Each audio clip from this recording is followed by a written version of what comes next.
चलिए, तो अभी हम जो है लॉ में थोड़ा सा इंट्रोडक्शन पोर्शन देख रहे हैं। हमारी जो क्लासेस हो चुकी हैं वो ऑलरेडी जो है एक मैंने CSET के इंट्रोडक्शन की क्लास ली थी, CSET ओरिएंटेशन की क्लास ली थी कि CSET क्या है, CS आप क्यों कर रहे हो, क्या हमारा इसमें स्कोप है, ये सारी चीजें हमने जो है ऑलरेडी देखी थी, राइट। तो उसमें मैंने आपको लॉ में थोड़ा सा कॉन्स्टिट्यूशन पढ़ाना स्टार्ट किया था, लेकिन अभी हम जो है इंट्रोडक्शन टू लॉ देखेंगे, फिर कॉन्ट्रैक्ट एक्ट स्टार्ट करेंगे, क्योंकि और भी स्टूडेंट्स हमारे बैच में ऐड ऑन होने हैं, राइट। तो दैट्स वाई अभी हम कॉन्स्टिट्यूशन नहीं स्टार्ट कर सकते हैं। अभी हम जो है आज इंट्रोडक्शन टू लॉ देखेंगे, थोड़ा सा लॉ के बारे में देखेंगे कि लॉ होता क्या है, क्या चीजें हैं। ये सारी चीजें देखने के बाद जो है हम लोग कॉन्ट्रैक्ट एक्ट पे आएंगे। तो कॉन्स्टिट्यूशन अभी हम नहीं पढ़ रहे हैं, राइट। तो अभी हम कॉन्स्टिट्यूशन नहीं पढ़ रहे हैं। चलिए आज इंट्रोडक्शन टू लॉ में देखते हैं कि लॉ बेसिकली होता क्या है। क्योंकि जब आप लॉ पढ़ने जा रहे हो, आप एक्ट पढ़ने जा रहे हो, तो आपको बहुत सारी चीजें मालूम हो जानी चाहिए। क्योंकि I think environment, business environment आपने पहले से पढ़ रखा होगा। इकोनॉमिक्स आपने, जो कॉमर्स वाले हमारे होते हैं वो 11th-12th में आप कह सकते हैं कि उन्होंने इकोनॉमिक्स जो है पढ़ी होती है। इसके अलावा भी जो कुछ पेपर्स हैं, आपका कम्युनिकेशन है वो थोड़ा सा बिजनेस स्टडीज में पढ़ा होता है। लेकिन जो आप लॉ पढ़ने जा रहे हैं ये आप फर्स्ट टाइम पढ़ने जा रहे हैं, राइट। तो लॉ के बारे में मैं आपको चीजें बताने जा रही हूँ कि लॉ बेसिकली होता क्या है। चलिए इसको देखते हैं कि लॉ क्या होता है। अगर हम देखें लॉ क्या है, तो लॉ को आप कैसे डिफाइन करेंगे। आप लॉ को डिफाइन करेंगे जैसा कि यहाँ पर लिखा है, rule of conduct, rule of conduct imposed and enforced by government. Law is a mechanism or system for regulating the human conduct in the society. अब ये क्या है, ये तो एक डेफिनेशन है, आप पहले इसको समझिए। आप कहीं पे भी जाते हो, आप स्कूल जाते थे, वहां स्कूल के कुछ अपने रूल्स होते थे कि आपको ड्रेस पहन के जाना है, आपको मोबाइल नहीं ले जाना है, राइट। वहां के कुछ आपके रूल्स होते थे। आपकी फैमिली है, आपकी फैमिली में कुछ रूल्स होते हैं, राइट, जो कि सारे फैमिली मेंबर्स ने जो है बनाए होते हैं। तो हर जगह कुछ ना कुछ क्या है, रूल्स होते हैं, ताकि लोग कायदे से रह सके। आप सोचिए, आप अगर पूरी दुनिया में अकेले होते हैं, आप पूरी दुनिया में अकेले होते हैं, तो लॉ की जरूरत नहीं पड़ती। लॉ की जरूरत क्यों पड़ती है? क्योंकि आपके साथ और लोग भी हैं, आप एक सोशल नेचर के पर्सन हो, राइट। आप अकेले नहीं रह सकते, आपके साथ और भी लोग हैं। तो जब और लोगों की बात आती है तो सबके राइट्स की बात आती है, सबके अधिकारों की बात आती है, और सबके, ऑब्वियस सी बात है, जब हम राइट्स की बात कर रहे हैं तो हम ड्यूटीज को भी नहीं भूल सकते। बाकियों की ड्यूटी की बात आती है। आप भी अपनी जिंदगी सुकून से जियो, बाकी लोग भी क्या है, अपनी जिंदगी क्या है, सुकून से जिए, राइट। तो अब यहां पर क्या चीजें, क्या सही और क्या गलत है। अब फॉर एग्जाम्पल आप गेम खेलते हो, कोई भी गेम खेलते हो, चाहे वो रग्बी हुआ, चाहे क्रिकेट हुआ, कोई भी गेम हुआ, राइट, कबड्डी हुआ, उसमें भी आपके क्या होते हैं, रूल्स होते हैं। गेम खेलने के भी अपने क्या होते हैं, रूल्स होते हैं। तो ऐसे ही यहाँ पर भी कुछ रूल्स जो हैं वो बनाए गए हैं, राइट। कुछ रूल्स गवर्नमेंट ने बनाए हैं। देखो, साफ सीधी सी बात, पहले के टाइम पे आपने देखा था, जो सबसे पुराना लॉ का अगर हम जाएं, तो वहां पे प्रकृति का नियम माना जाता था। अगर हम लॉ की हिस्ट्री देखें, आपके एग्जीक्यूटिव के सिलेबस में जूरिस्प्रूडेंस का एक पेपर आएगा, वहां पे आपको हिस्ट्री पढ़ाई जाएगी बहुत डिटेल में। और जो लोग LLB करेंगे उसमें आपके फर्स्ट सेमेस्टर में रहेगा, इंट्रोडक्शन टू लॉ करके एक पेपर रहेगा, वहां पे आप पढ़ोगे। पहले होता था प्रकृति का नियम, मतलब जो नेचर ने कह दिया, बाढ़ आई तो प्रकृति का नियम है भाई, ह्यूमन ने कुछ सही नहीं किया होगा, इसलिए प्रकृति जो है बिगड़ गई। उसके बाद राजा महाराजा आए, तो ये बोला गया कि जो राजा है, जैसे कि आपने वो बाहुबली मूवी में सुना होगा ना, मेरा वचन ही शासन है, मेरा वचन ही शासन है, राइट। तो वैसे जो भी रूलर होता था वो जो कह देता था वही क्या है, कानून बन जाता था। अब महाभारत के युद्ध में अर्जुन को तो गाइड करने के लिए श्री कृष्णा थे, राइट। उन्होंने बताया कि क्या सही है क्या गलत है। गीता का पूरा उपदेश जो है उस इंसिडेंट पे बेस्ड है, जो कि बहुत इफेक्टिव है। लेकिन हमें कौन बताने आएगा? अब हमें, हम अगर एक पर्टिकुलर पॉइंट पे खड़े हैं, हर एक इंसान पर्टिकुलर पॉइंट पे खड़ा है, तो क्या सही है क्या गलत है आप कैसे वो डिसाइड करेगा? क्या कोई जरूरी है उसके पास एजुकेशन? और अर्जुन के पास भी एजुकेशन थी, बहुत ही एजुकेशन थी, लेकिन फिर भी उसको गीता के उपदेश की जरूरत पड़ी, राइट। तो हम तो एक साधारण से इंसान है, समझ में आ रही है बात? तो यहां पर सही और गलत डिसाइड करने के लिए क्या बनाया जाता है? लॉ। लॉ बनाया जाता है, rule of conduct, right. Rule of conduct बनाया जाता है, जो कि गवर्नमेंट हमारे ऊपर क्या करती है? एनफोर्स करती है, कानून बनाती है, रूल्स बनाती है, नियम बनाती है, ताकि उन नियमों को हम माने और वो हमारे, जो हमारा ह्यूमन बिहेवियर है, ह्यूमन कंडक्ट है, उसको क्या करेगा? रेगुलेट करेगा, गवर्न करेगा, और जो कि हमें टाइम टाइम पे बताएगा, हाँ जी ये लीगल है तो ये सही है, ये लीगल नहीं है तो ये सही नहीं है। तो लॉ बनाना बहुत जरूरी है। अगर हम और लोगों के साथ रहते हैं, अगर हम और लोगों के साथ रहते हैं, तो लॉ बनाना बहुत जरूरी है किसी भी सोसाइटी में। अगर हम चाहते हैं वो समाज, वो सोसाइटी एक सुचारू पूर्वक चलता रहे, कायदे से चलता रहे, स्मूथ वे में चलता रहे, उसमें कोई प्रॉब्लम ना आए, तो हमें वहां लॉ की जरूरत होती है, राइट। लॉ की जरूरत होती है। अब अगर हम एक छोटा सा एग्जाम्पल लें, एक छोटा सा एग्जाम्पल लें डियर, तो आपको पता है भाई, अगर कोई रोड है, ये सपोज कोई रोड है, राइट, ये कोई रोड है, और पहले तो भाई बहुत कम लोग होते थे और लोग इस पे चल रहे हैं, ठीक है। एक बंदा यहाँ चल रहा है, एक बंदा यहाँ पे चल रहा है। अब अगर वो चल रहा है, ठीक है, भले ही दो लोग अपोजिट डायरेक्शन में चल रहे हैं, क्या उनका कभी एक्सीडेंट हो सकता है? एक्सीडेंट हो सकता है? ऑब्वियस सी बात है, एक्सीडेंट नहीं हो सकता। कोई भाई पैदल चल रहा है, पैदल चलते चलते थोड़ी एक्सीडेंट हो जाएगा। हाँ, आप आग बंद करके चल रहे हो तो बात अलग है, राइट। अच्छा, आग बंद करके भी किसी से टकरा गए तो इतना ज्यादा नुकसान जो है नहीं होगा। लेकिन जब इसी रोड पे आपकी स्कूटर आ गई, राइट, इसी रोड पे जब स्कूटर आ गई और मशीन आ गई, मशीन मींस कि सपोज हम यहाँ पे बात कर रहे हैं कि कारें आ गई, राइट। कारें आके क्या है? चलने लगी अब इस रोड पे।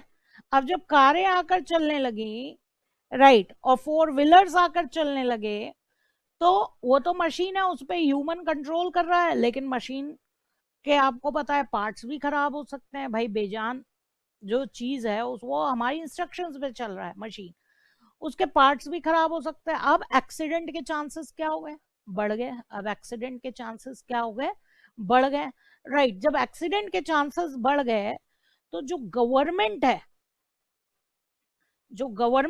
गवर्नमेंट को जरूरत लगती है कि अब तो कुछ करना चाहिए। लोग अगर गाड़ी ड्राइव कर रहे हैं, अब तुम्हें तो भाई कार मिल जाए, तुम तो 100 की स्पीड से शुरू हो जाओ, क्योंकि तुम्हें तो स्पीड के मजे हैं, राइट। आप तो 100 की स्पीड से एकदम क्या है, शुरू हो जाएंगे। तो गवर्नमेंट ने कहा कि जब फोर व्हीलर्स आ गए और एक्सीडेंट के चांसेस बढ़ गए हैं, तो कुछ नियम कानून होना चाहिए, राइट। तो गवर्नमेंट ने जो है एक्ट पास कर दिया, जिसको हम क्या बोलते हैं? Motor vehicle act, right. जिसको हम क्या बोलते हैं? Motor vehicle act, right. क्यों? अब यहाँ पे क्या है? नियम कानून लिखे, राइट। रोड पे कहाँ धीमा चलना है, ब्रेकर आने पे आपको गाड़ी क्या है, धीमी करनी है। रेड लाइट पे आपको रुकना है। रेड लाइट पे जो भी चौराहे हैं, सड़क है, उसमें आपको ट्रैफिक के जो भी नियम और कानून है उनका आपको पालन करना है, उनको आपको कंप्लाई करना है। यहाँ पे एक वर्ड आता है कंप्लाई, हम जब सीएस में बात करेंगे और कानून की बात आएगी तो वहां पे एक वर्ड आएगा कंप्लाई। कंप्लाई करने का मतलब होता है ओबे। ओबे यानी कि मानना, यानी कि हमें उन सारे जो लॉ है, जो लॉ लगेंगे उनको मानना पड़ेगा। समझ में आ रही है बात? उनको हमें क्या करना पड़ेगा? मानना पड़ेगा।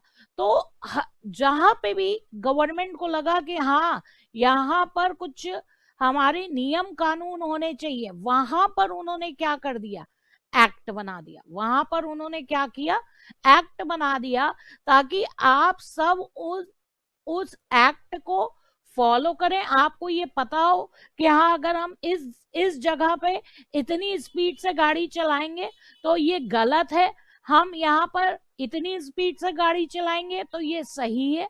आपको सोचने की जरूरत नहीं है, क्योंकि आप जब सोच रहे हो कोई जरूरी नहीं है कि भगवान कृष्णा जो है आपको सही और गलत बताने आ जाए उस समय, राइट? तो आपको यहाँ पर जो आपके देश के कानून है, जिस देश में आप हो, राइट, वो मानने आपको पड़ेंगे। और अगर मानते हो तो बहुत सही है, और नहीं मानते हो तो ऑब्वियस सी बात है, आगे आपको पता है कि नहीं मानते हो तो मानना पड़ेगा। समझ में आ रही बात? तो हर एक चीज के लिए क्या बनाया? नियम और कानून जो है वो बनाया गया। तो अब आपको ये चीज समझ में आ रही होगी कि लॉ क्या है। लॉ जो है rule of conduct, right, rule of conduct. आज के मॉडर्न टाइम पे आप बोलोगे कंडक्ट, कंडक्ट मतलब कि आप कैसे बिहेव करते हो, कैसा आपको क्या बिहेव करना है, इसके लिए यहाँ पर क्या है? नियम है, जो कि गवर्नमेंट आपके ऊपर क्या करती है? इम्पोज करती है, राइट। और आपका जो ह्यूमन कंडक्ट है, ह्यूमन बिहेवियर है, उसको रेगुलेट करने का काम करती है कि जब आप सोसाइटी में रह रहे हो तो आप कैसे रहोगे, आपके रहने का तरीका क्या है, क्या चीजें सही है, क्या चीजें गलत है, आपकी बाउंड्रीज क्या है, और उन बाउंड्रीज को अगर आप क्रॉस करते हो तो आप पनिशमेंट के भी हकदार हो, राइट। तो आपके राइट्स क्या है और आपकी ड्यूटीज क्या है, ये कौन बताता है? लॉ बताता है, राइट। अब लॉ भी अगर हम देखें तो जो लॉ है वो आपके दो टाइप के हो सकते हैं, राइट। लॉ इम्पोज्ड बाय, ये आप नोट कर सकते हो, ये आपके मटेरियल में नहीं है डियर, राइट। तो जो भी चीज आप समझ रहे हो काफी कॉम्पिटिटिव एग्जाम में आ जाती है, दैट्स वाई मैं आपको यहाँ पे पढ़ा रही हूँ। अब लॉ अगर आपका सेंट्रल गवर्नमेंट ने इम्पोज किया है, और लॉ स्टेट गवर्नमेंट भी क्या है? इम्पोज कर सकती है, राइट। सेंट्रल गवर्नमेंट भी इम्पोज कर सकती है और स्टेट गवर्नमेंट भी इम्पोज कर सकती है। गवर्नमेंट के पास पावर है लॉ बनाने की, कानून बनाने की पावर किसके पास है? गवर्नमेंट के पास है। अभी देखेंगे कि कानून कैसे बनता है, इस चीज को भी हम अभी देखेंगे। तो सेंट्रल गवर्नमेंट के पास है और स्टेट गवर्नमेंट के पास है। तो अगर जो है सेंट्रल गवर्नमेंट कोई लॉ बनाती है तो ऑब्वियस सी बात है वो कहाँ एप्लीकेबल होगा? होल ऑफ इंडिया, पूरे भारत पे जो है वो क्या है? लागू होगा, राइट। और अगर स्टेट गवर्नमेंट कोई कानून बना रही है तो वो जो है आपका उस पर्टिकुलर स्टेट पर जो है वो लागू होगा। तो बहुत सारी पावर्स जो है सेंट्रल गवर्नमेंट के पास है और बहुत सारी पावर जो है स्टेट गवर्नमेंट के पास है। ये पावर कहाँ दी गई है? कॉन्स्टिट्यूशन ऑफ इंडिया, हमारे भारत के संविधान में ये पावर दी गई है। समझ में आ रही है बात? तो बहुत सारे लॉ होते हैं जो सेंट्रल लेवल के होते हैं और बहुत सारे लॉ होते हैं जो स्टेट लेवल के होते हैं, राइट। जैसे कि अभी आप पढ़ोगे companies act, the companies act. तो द कंपनीज एक्ट 2013 जो है वो सेंट्रल लेवल का लॉ है, यानी कि पूरे भारत पे लागू होगा, राइट। अब स्टेट गवर्नमेंट के अगर मैं बात करूं तो आपका सोसाइटीज एक्ट होता है। सोसाइटीज एक्ट जो है वो अलग अलग स्टेट का अलग अलग होता है। सोसाइटीज रजिस्ट्रेशन एक्ट, राइट, जहाँ पे सोसाइटीज जो है बनाने का, जैसे कंपनीज एक्ट में कंपनी बनाने की बात करते हैं, वैसे ही अगर हम सोसाइटी बनाते हैं, राइट। और एक आपने और सुना होगा कोऑपरेटिव सोसाइटीज एक्ट, याद आया, भूली बिछरी याद है, जो कॉमर्स ब्रीड के हैं, उन्होंने 11th क्लास में बिजनेस स्टडीज में कोऑपरेटिव सोसाइटी पढ़ा था। वो भी आपका क्या होता है, लिमिटेड लाइबिलिटी के साथ होता है, आर्टिफिशियल पर्सन होता है। तो कोऑपरेटिव सोसाइटीज एक्ट भी अलग अलग स्टेट का अलग अलग है। और कुछ लॉ जो है, जैसे साइबर लॉ यानी कि इंफॉर्मेशन टेक्नोलॉजी एक्ट हो गया, राइट, आपके फैक्ट्रीज एक्ट हो गया, बहुत सारे लेबर लॉज हैं, हमारा जो कॉन्ट्रैक्ट एक्ट हो गया जो कि हमारे कोर्स में है, ठीक है। आगे चल के सेल ऑफ गुड्स एक्ट पढ़ोगे, कंपनीज एक्ट अभी हमारे कोर्स में है, ठीक है। तो ये सारे एक्ट जो हैं वो सेंट्रल लेवल के एक्ट है, यानी कि पूरे इंडिया पे लागू होंगे। और कुछ एक्ट होते हैं जो अलग अलग स्टेट के अलग अलग होते हैं। तो ये चीज आपको मालूम होनी चाहिए कि कौन सा जो भी एक्ट आप पढ़ने जा रहे हो सेंट्रल लेवल का है कि स्टेट लेवल का है। स्टेट लेवल के लिए क्या करती है सेंट्रल गवर्नमेंट, एक फॉर्मेट बना देती है कि हाँ, जैसे सोसाइटीज एक्ट है तो उसका एक सेंट्रल लेवल पे एक फॉर्मेट दिया है। अब स्टेट गवर्नमेंट अपने स्टेट की नीड के अकॉर्डिंग उसी फॉर्मेट को अप्लाई कर देती है, थोड़े बहुत चेंजेस करके। तो हर एक स्टेट के जो स्टेट गवर्नमेंट के स्पेसिफिक लॉ है उसमें आपको थोड़े बहुत अलग अलग स्टेट में चेंजेस दिखेंगे। अदरवाइज क्योंकि वो उसका बेस एक ही है, जो सेंट्रल गवर्नमेंट ने एक फॉर्मेट दिया उसी के बेस पे वो लॉ बनाते हैं, तो लगभग लगभग वो सेम रहता है। लेकिन क्योंकि अलग अलग स्टेट गवर्नमेंट ने अलग अलग बनाया है तो थोड़ा बहुत उसमें जो है डिफरेंस होता है। और सेंट्रल गवर्नमेंट का जो एक्ट है वो पूरे भारत पे एक समान लागू होगा। अब तो आपको बहुत ही इजी हो गया है, आपको ज्यादा झंझट नहीं है। रीजन, आपके टाइम पे एक ऐतिहासिक जजमेंट आया है, कोई बताएगा? अभी आपने देखा था, लास्ट ईयर में ही देखा था, आपके टाइम पे एक ऐतिहासिक जजमेंट आया है हमारे संविधान में, हमारे कॉन्स्टिट्यूशन ऑफ इंडिया में क्या चेंज हुआ है, कोई बताएगा? हाँ जी,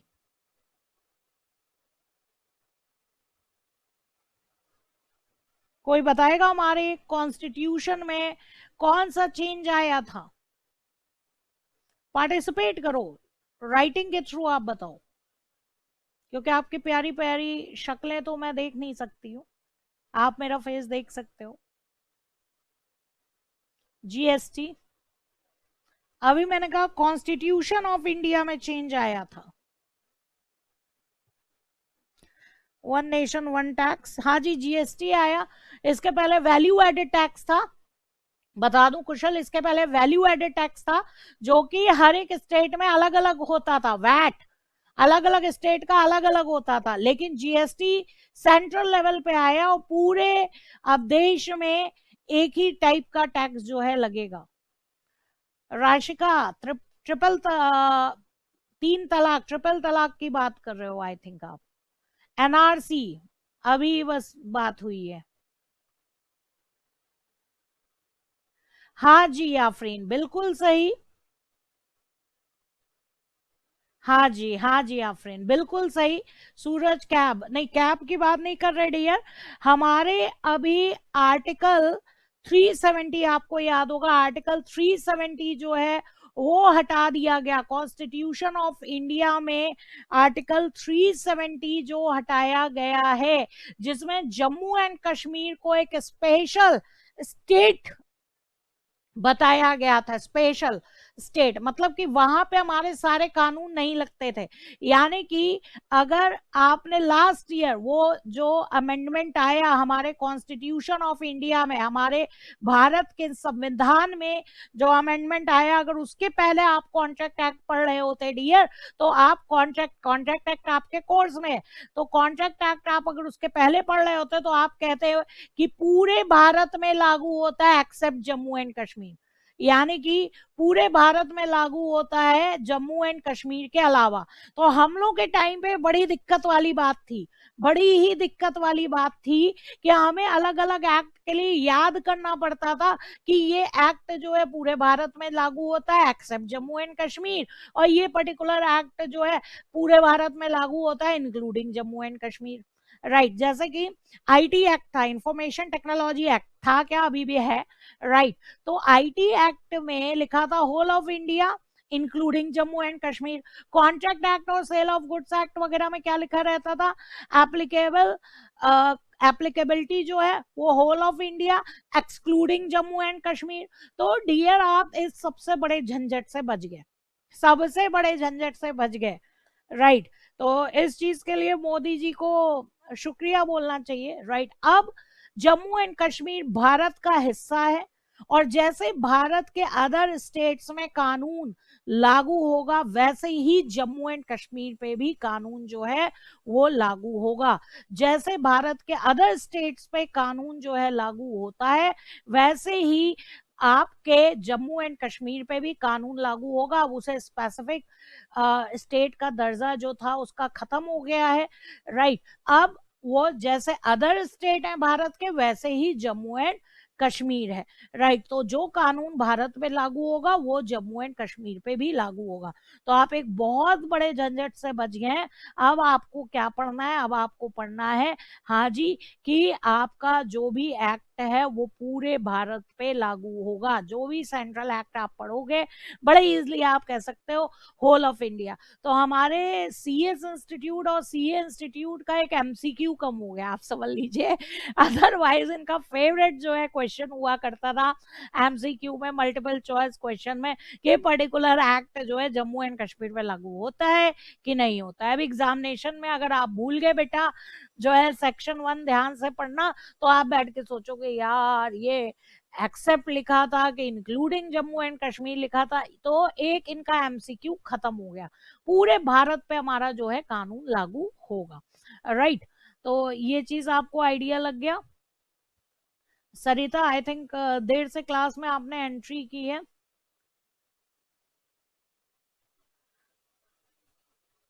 ओके ओके, कोई इशू नहीं है डियर, आगे देख लो। बाकी आप रिकॉर्डेड देख लेना, कोई दिक्कत नहीं है सरिता, राइट। तो आपको ये आइडिया लगा कि हाँ लॉ क्या होता है, उसके बाद आपको ये आइडिया लगा लॉ की जरूरत क्या है, आपको एक समझ में आ गई होगी बात कि जैसे कि मैंने एग्जांपल दिया कि जब सड़क पे मोटर व्हीकल चलने लगे तो एक्सीडेंट के चांसेस बढ़ गए, एक्सीडेंट के चांसेस बढ़ गए तो गवर्नमेंट को लगा अब इसके कुछ नियम और कानून होने चाहिए जो लोगों को बताए कि हाँ उनके लिए क्या सही है और क्या गलत है, उनके क्या राइट्स हैं, उनके क्या ड्यूटीज है। तो उन्होंने मोटर व्हीकल एक्ट जो है लाया, और कोई भी कानून है तो आपको मानना पड़ेगा। आप अगर अपनी सीमाओं से बाहर जाते हो, कानूनी सीमाओं से बाहर जाते हो, लीगल बाउंड्री से बाहर जाते हो, तो आपको जो है रिवर्स इफेक्ट के लिए भी रेडी रहना होगा, राइट। इसलिए कानून बनाया। कानून बनाना क्यों जरूरी है, आप ये समझो, सपोज कोई आप हो, राइट, आपको बोल दूंगी तो आप थोड़ा बुरा मान जाओगे, सपोज 2 पर्सन है, चलिए, राइट।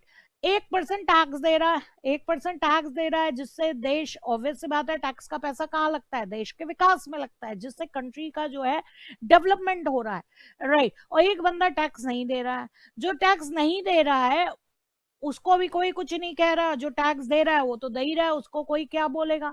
तो अब एक बात बताइए, कहीं ना कहीं टैक्स देने वाला डिस्करेज होगा ना कि मैं तो अपनी मेहनत की कमाई दे रहा हूँ, ये सामने वाला जो है अपनी मेहनत की कमाई नहीं दे रहा है, काला धन जो है कर रहा है, लेकिन इसके ऊपर कोई लीगल एक्शन नहीं हो रहा है। तो क्या जरूरी है, वहां पे भी टैक्स के, जो टैक्स के रिगार्डिंग कानून है वो बनना जरूरी है कि अगर कोई व्यक्ति टैक्स नहीं देता है तो उसके ऊपर लीगल एक्शन लिया जाए। टैक्स नहीं देने का मतलब उसने अपनी कानूनी मर्यादा का उल्लंघन किया है, वो अपनी लीगल बाउंड्रीज को क्रॉस कर रहा है। दैट्स वाई उसको जो है टैक्स देना पड़ेगा, अगर नहीं देगा तो इनकम टैक्स जो है उसके ऊपर लीगल एक्शन ले सकता है, राइट। तो एक आइडिया आपको लग गया कि कानून की क्या जरूरत पड़ती है, राइट। तो अब यहाँ पे हम देख रहे हैं कि अगर कोई एक्ट, कोई कानून बनता है, कोई भी कानून अगर बनता है तो उसका तरीका क्या क्या रहता है, अगर कोई भी एक्ट जो है बन रहा है तो उसका तरीका क्या क्या रहता है। तो यहाँ पे आप देखो कानून कैसे बनता है। अगर सपोज क्या हो सकता है, अब जैसे गवर्नमेंट को लगा कि मोटर व्हीकल एक्ट होना चाहिए, राइट। तो गवर्नमेंट क्या करेगी, जो भी कंसर्न मिनिस्ट्री होगी, मिनिस्ट्री तो आपको पता है हमारे गवर्नमेंट में अलग अलग टाइप की मिनिस्ट्री होती है। मिनिस्ट्री कौन कौन सी होती है, जैसे कि फॉर एग्जांपल हम कंपनी सेक्रेटरीज हैं, I am company secretary, right. तो हमें कंपनी लॉ में काम करना होता है। कंपनी लॉ में पूरा कंट्रोल किसका होता है, MCA, ministry of corporate affairs, ministry of home affairs. अभी आपने सुना होगा कोरोना के टाइम में एमएचए लिख के आता था न्यूज में, ministry of home affairs, right. Ministry of finance, अलग अलग चीज की अलग अलग मिनिस्ट्री होती है, आपको पता है मंत्रियों को अलग अलग जो है मिनिस्ट्री जो है वो दी जाती है काम करने के लिए, राइट। तो गवर्नमेंट कंसर्न मिनिस्ट्री से जो है वो कहती है कि भाई अब जरूरत है, अब यहाँ पे तुम्हें कानून बनाना है, क्योंकि उस मिनिस्ट्री में उस फील्ड के एक्सपर्टाइज लोग बैठे होंगे और वो एक्सपर्टाइज लोग जो है वो कुछ ड्राफ्ट करेंगे। या दूसरा तरीका ये हो सकता है, जैसे हमारा कंपनीज एक्ट 1956 था, पहले हमारा कंपनीज एक्ट 1956 था, उसमें अमेंडमेंट तो कई बार हुआ है, 2003 में भी लास्ट मतलब कि अमेंडमेंट हुआ, लेकिन वो इतना चेंज नहीं कर पा रहे, तो पुराने बहुत पुराना हो गया था। अब आपने देखा था सत्यम का फ्रॉड हुआ था, राइट, बहुत सारे हमारे जो है फ्रॉड हुए, राइट। तो फ्रॉड होने के कारण एक स्ट्रॉन्ग कानून की जरूरत थी, एक स्ट्रॉन्ग एक्ट की जो है यहाँ पर जरूरत थी। समझ में आ रही है बात। तो वहां पर जो मिनिस्ट्री ऑफ कॉर्पोरेट अफेयर्स है उसने सजेशन दिया गवर्नमेंट को कि भाई अब कानून बदलना चाहिए। तो आप सोचिए 2003 से वेट करते करते 2013 में जो है नया कंपनीज एक्ट आया, कंपनीज एक्ट 2013 जो है आया, राइट। तो सबसे पहला स्टेप क्या होता है, सबसे पहला स्टेप मैं आपको फुल स्क्रीन पे लगा दे रही हूं। सबसे पहला स्टेप क्या होता है, सबसे पहला स्टेप होता है कि जो भी स्पेशलाइज्ड मिनिस्ट्री है, राइट, जो भी कंसर्न मिनिस्ट्री है उस स्पेसिफिक मैटर में, वो सबसे पहले एक बिल ड्राफ्ट करेगी, बिल ड्राफ्ट करेगी, राइट। जैसे कि अभी आपने देखा कैब, अभी बहुत जो दंगे हुए थे हमारे देश में दिसंबर में, दिसंबर 2019 में, तो वहां पे आपने देखा था कैब, कैब का बहुत इशू आ रहा था, राइट। बार बार बोला जाता था कैब, और जब न्यूज वाले भीड़ से पूछते थे कि कैब क्या है, तो लोग ये बता नहीं पाते थे, लोग ये बता नहीं पाते थे कि कैब का फुल फॉर्म क्या है। तो आपको पता है कैब का फुल फॉर्म था citizenship amendment bill, citizenship amendment bill, right. तो जब कानून बना नहीं होता है, वो केवल एक ड्राफ्टिंग होती है, एक केवल क्या है, ड्राफ्टिंग होती है, तो उसको हम क्या बोलते हैं, बिल बोलते हैं, याद रखिएगा। जब कानून बना नहीं होता है उसकी केवल और केवल एक क्या होती है, ड्राफ्टिंग होती है, तो उसको हम क्या बोलते हैं, बिल बोलते हैं।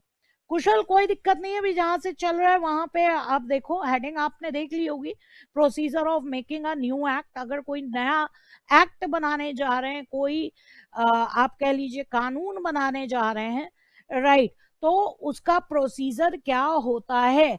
तो सबसे पहले क्या है, जो भी कंसर्न मिनिस्ट्री होगी, गवर्नमेंट की अलग अलग मिनिस्ट्री होती है, जो भी कंसर्न मिनिस्ट्री होगी, अब जैसा अगर कंपनीज एक्ट 2013 की बात करें, तो वहां पर कंपनीज एक्ट के रिगार्डिंग कंसर्न मिनिस्ट्री कौन थी, ministry of corporate affairs, MCA थी, ठीक है। तो जो बिल ड्राफ्ट किया था वो किसने ड्राफ्ट किया था, एमसीए ने ड्राफ्ट किया था।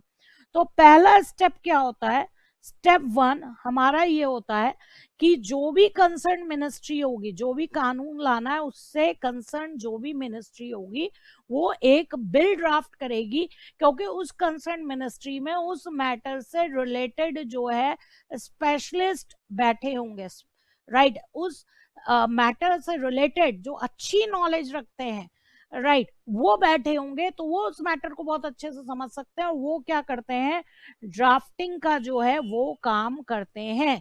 तो जो भी कंसर्न मिनिस्ट्री हो पहले क्या करती है, ड्राफ्टिंग का काम करती है।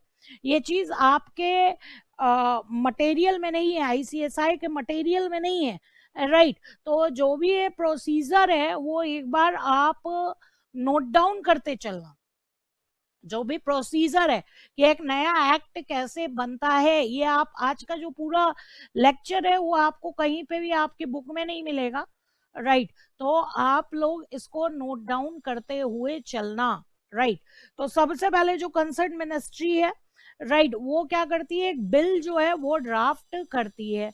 राइट, सेकंड क्या है, सेकंड स्टेप क्या होता है, जब बिल ड्राफ्ट हो जाता है तो उसको पार्लियामेंट में, जब कोई बिल ड्राफ्ट हो जाता है तो उसको पार्लियामेंट की स्टैंडिंग कमेटी के सामने रखा जाता है।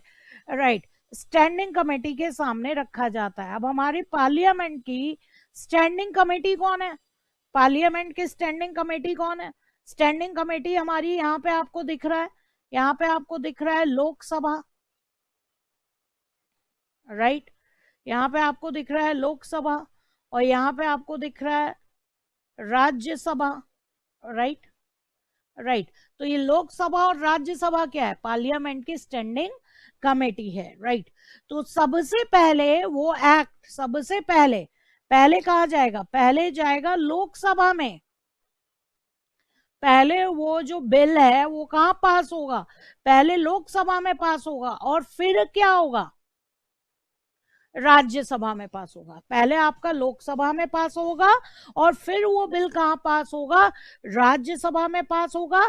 जब जो स्टैंडिंग कमेटी है पार्लियामेंट की, यानी कि लोकसभा और जो राज्यसभा है, जब दोनों जगह ये बिल पास हो जाता है, जब दोनों जगह ये बिल जो है पास हो जाता है, ठीक है, तो उसके बाद जो प्रेसिडेंट ऑफ इंडिया होता है, प्रेसिडेंट ऑफ इंडिया जो होता है, प्राइम मिनिस्टर नहीं बोल रही हूँ, प्रेसिडेंट बोल रही हूँ, ठीक है, जो हमारा राष्ट्रपति होता है देश का, प्रेसिडेंट मतलब क्या हुआ, राष्ट्रपति। आपको पता होना चाहिए, प्रेसिडेंट अलग होता है, प्राइम मिनिस्टर अलग होता है, बहुत सारे बच्चे तो इसमें गलती करते हैं। राइट, तो आपका जब लोकसभा और राज्यसभा में, पहले कहाँ प्रेजेंट होगा, लोकसभा में प्रेजेंट होगा, लोकसभा उसे पास कर देगी, फिर कहा जाएगा राज्यसभा जाएगा, राज्यसभा पास कर देगी। राइट, उसके बाद वो किसके पास जाएगा साइन होने के लिए, प्रेसिडेंट ऑफ इंडिया के पास जाएगा। ये कोविंद जी की पिक्चर आपको दिख रही है, आपको पता है अभी प्रेजेंट में हमारे प्रेसिडेंट जो हैं वो कोविंद जी हैं। राइट, वो साइन कर देंगे।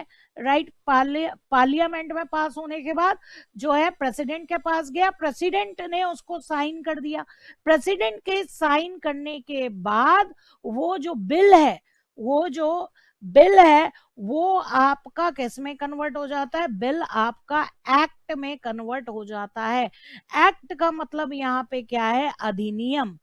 एक्ट का मतलब क्या है, अधिनियम, या आप इसको सिंपल कह लें तो कानून भी बोल सकते हैं, अदरवाइज हिंदी में इसको क्या बोलते हैं, अधिनियम बोलते हैं। समझ में आ रही है बात, हिंदी में आप इसको क्या बोलते हैं, अधिनियम बोलते हैं। तो जो आपका बिल है वो आपके एक्ट में कन्वर्ट हो जाता है। राइट, और जब एक्ट में कन्वर्ट हो जाएगा तो यहाँ भारत राजपत्र, यहाँ पे देखिए भारत का राजपत्र आपको हिंदी में लिखा दिख रहा है, ठीक है, द गैजेट ऑफ इंडिया, जो ऑफिशियल गैजेट होता है उसमें नोटिफाई हो जाता है। राइट, जो भी इंडिया का ऑफिशियल गैजेट होता है उसमें नोटिफाई हो जाता है।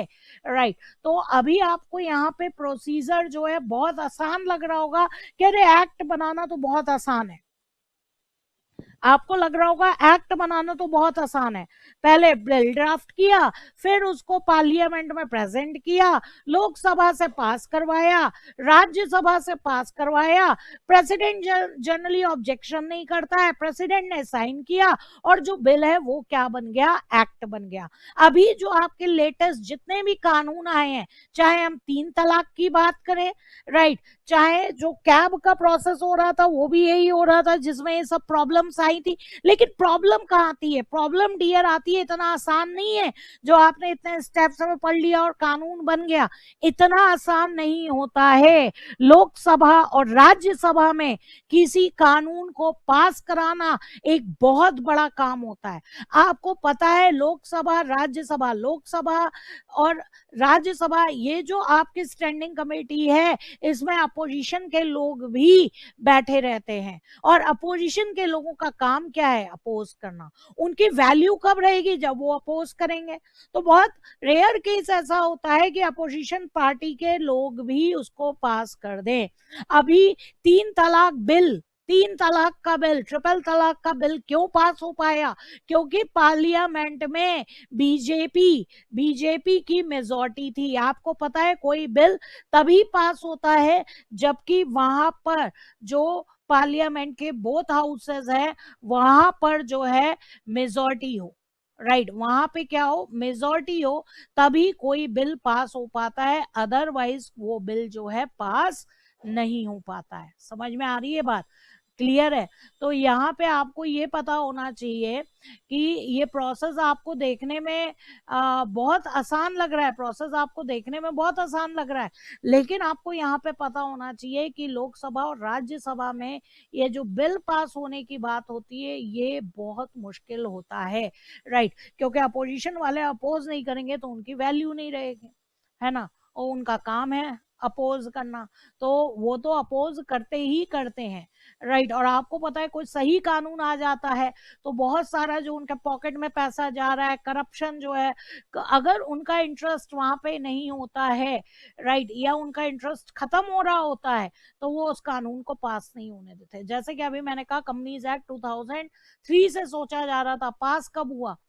बीजेपी की गवर्नमेंट में। जीएसटी का आइडिया बहुत पुराना था, राइट, मनमोहन सिंह की गवर्नमेंट में आ चुका था, लेकिन जीएसटी एक्ट बना कब? अभी मोदी जी के सरकार में, राइट। क्यों? क्योंकि बीजेपी के पास यहाँ पे मेजॉरिटी थी, इसलिए वो बिल पास हो पाया। समझ रहे हो आप? तो कानून बनाना इतना आसान काम नहीं होता है। यहां तक किसी को कोई दिक्कत? एक चीज आपको समझ में आई कि कैसे जो है कोई एक्ट बनता है, इसका एक आपको आइडिया लग गया होगा, राइट। एक्ट क्या होता है, लॉ क्या होता है, ये आपको एक समझ में आया होगा, क्यों होता है ये बात आपको समझ में आई होगी, राइट। देखिए, ऐसा होता है कुछ हमारे भारत का राजपत्र, जहां पर जो कानून है वो आता है, उसका जो बेयर एक्ट है वो लिखा होता है, राइट।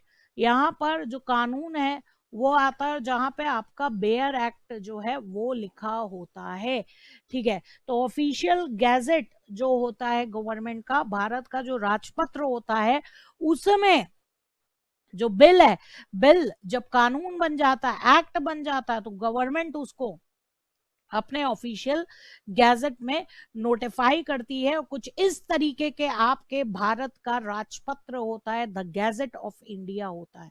यहां तक किसी को कोई डाउट? यहां तक किसी को कोई डाउट है तो प्लीज पूछ लीजिए।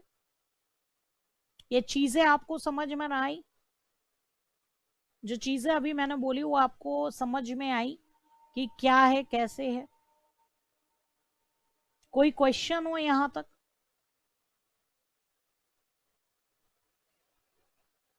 प्लीज लिख के एक्नॉलेज करो कोई क्वेश्चन हो यहां तक तो, राइट। यहां पर मैंने एक और चीज का नाम लिया, मैंने यहां पे नाम लिया बेयर एक्ट। यहां पे मैंने नाम लिया बेयर एक्ट। बहुत सारे बच्चों को पता नहीं होता है कि बेयर एक्ट क्या होता है, राइट। तो बेयर एक्ट क्या होता है कि आप ये समझो, जैसे आपकी बुक में कॉन्ट्रैक्ट एक्ट दिया रहेगा, राइट।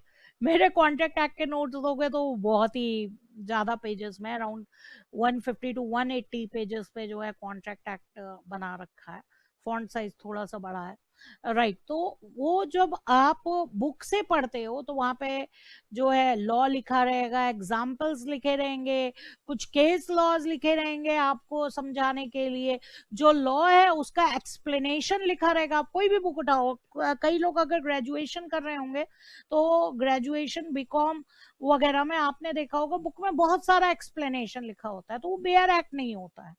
वहां उसका एक्सप्लेनेशन लिखा है, चीजें लिखी है, तो वो बेयर एक्ट नहीं होता है। बेयर एक्ट हम किसको बोलते हैं? जो ऑफिशियल गैजेट में आता है, राइट। वहां पे लॉ का कोई एक्सप्लेनेशन नहीं लिखा होता है, राइट। वहां पे प्योर लैंग्वेज में, आप कह लीजिए पैसिव वॉइस में, जनरली लॉ के आप लैंग्वेज देखेंगे वो पैसिव वॉइस होगी, पैसिव वॉइस में जो है पूरा लॉ जो है लिखा होता है। कुशल गलत लिख रहे हो, कंपनीज एक्ट 1956 था, आपने कॉन्ट्रैक्ट एक्ट 1956 लिखा है, कॉन्ट्रैक्ट एक्ट 1872 है, अंग्रेजों के जमाने का है, राइट। तो यहाँ पे कॉन्ट्रैक्ट एक्ट 1872 होगा, राइट। तो बेयर एक्ट क्या होता है? बेयर एक्ट जहां पे लॉ का कोई एक्सप्लेनेशन नहीं है, किसी राइटर ने कोई इंटरप्रिटेशन नहीं कर रखी है, जो पूरा प्योर फॉर्म में जो लॉ गवर्नमेंट ने इंडियन गवर्नमेंट ने जो लाया था उसको आप प्योर फॉर्म में पढ़ रहे हो, तो वो आपका क्या कहलाता है? बेयर एक्ट कहलाता है। और आपको बेयर एक्ट पढ़ना आना चाहिए, राइट। अगर आप लॉ की फील्ड में जा रहे हो, हमारा कंपनी सेक्रेटरी का कोर्स भी लॉ से रिलेटेड है। यहाँ कंपनीज एक्ट और कॉर्पोरेट वर्ल्ड में जितने भी एक्ट की जरूरत होती है वो सब हम यहाँ पे पढ़ते हैं। तो आपको बेयर एक्ट बहुत अच्छे से पढ़ना आना चाहिए। समझ में आ रही है बात? तो यहाँ पे कोई एक्सप्लेनेशन नहीं होता है, कोई एग्जाम्पल नहीं होता है, कोई केस लॉ नहीं होता है। प्योर फॉर्म में बस क्या लिखा होता है? बेयर एक्ट लिखा होता है, राइट। प्योर फॉर्म में लॉ लिखा होता है, जिसको हम क्या बोलते हैं? बेयर एक्ट बोलते हैं। अब आपको कुछ और चीजें मैं बताने जा रही हूँ, राइट।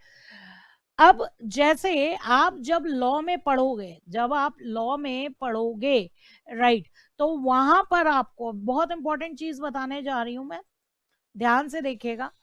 लॉ में जब आप पढ़ोगे, जो बेयर एक्ट होता है वो सीक्वेंस वाइज दिया रहता है, सीक्वेंस वाइज, राइट। तो एक्ट जो है बहुत सारे सेक्शंस में बटा होता है, बहुत सारे सेक्शंस में बटा होता है। डियर, आपने सुना, मूवीज देखी होंगी, तो मूवीज में आपने अक्सर देखा है कि किसी ने किसी का मर्डर कर दिया है, तो जो जज है वो बोलता है कि धारा 302 के तहत ऐसे करके कुछ बोलता है, राइट। आईपीसी की धारा 302, ऐसे इस टाइप से जो चीजें हैं वो बोली जाती हैं। तो धारा या सेक्शन, राइट, उसे आप क्या बोलते हो? सेक्शन। तो जो लॉ रहता है वो सेक्शंस में डिवाइड होता है। जैसे आप ये समझ लीजिए कि कोई बुक होती है, बुक को लिखने का एक तरीका होता है, एक प्रॉपर तरीका होता है, राइट। वैसे ही लॉ को भी लिखने का एक प्रॉपर तरीका होता है। क्लियर है? लॉ को भी लिखने का एक प्रॉपर तरीका होता है। तो उसको लॉ मेकर क्या बोलता है? जो सेक्शन वाइज लॉ लिखा जाता है उसको लॉ मेकर जो है पार्ट्स में जो डिवाइड करता है उसको हम क्या बोलते हैं? सेक्शंस बोलते हैं। जैसे कि कंपनीज एक्ट की बात करें, कंपनीज एक्ट 2013 की हम बात करें, तो वहां पे 470 सेक्शंस हैं, वहां पे 470 जो है सेक्शंस है जो सीक्वेंस वाइज जो है लिखे हुए हैं, राइट। तो आप इसको पढ़ोगे कैसे? अब देखो, इसको पढ़ने का तरीका क्या हुआ। कई लोग तो इसको पढ़ देंगे 141DIIA, ऐसे नहीं पढ़ा जाएगा। इसको ऐसे नहीं पढ़ा जाएगा कि आप इसको पढ़ लो सेक्शन 41DIIA।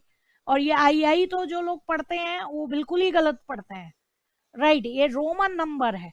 आप इसको कैसे पढ़ोगे? आप इसको पढ़ोगे, ये जो 4 है इसका सीक्वेंस देखिए क्या होता है। सीक्वेंस क्या होता है?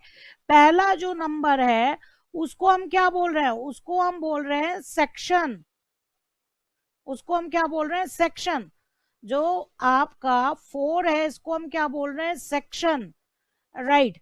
जो आपका उसके बाद ब्रैकेट में है, ठीक है, उसको हम क्या बोल रहे हैं? Sub section. उसको हम क्या बोल रहे हैं? Sub section, right. तो यानी कि section 4 sub section 1, section 4 sub section 1, फिर जो ब्रैकेट में आता है उसको हम बोलते हैं क्लॉज। उसको हम क्या बोलते हैं? क्लॉज।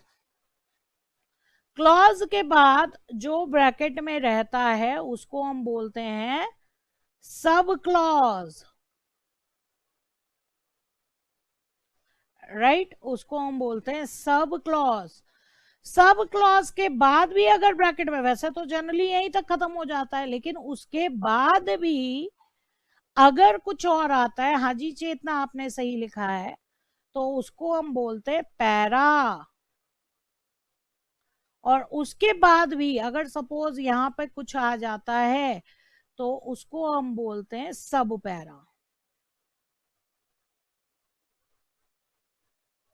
राइट। ये चीज होती है, राइट। तो आप इसको क्या पढ़ेंगे? आप इसको पढ़ेंगे section 4 section 4 sub section 1 clause D sub clause 2 para A sub para 1। समझ में आ रही है बात? क्लियर है? आपको इसमें कोई दिक्कत? इसको आप क्या पढ़ेंगे? Section 4 sub section 1 clause D sub clause 2 para A sub para 1। Right? Clear है? हिंदी में इसको क्या पढ़ते हैं? सेक्शन को हम पढ़ते हैं धारा। हिंदी में हम सेक्शन को क्या बोलते हैं? धारा। राइट? सब सेक्शन को हम क्या बोलते हैं?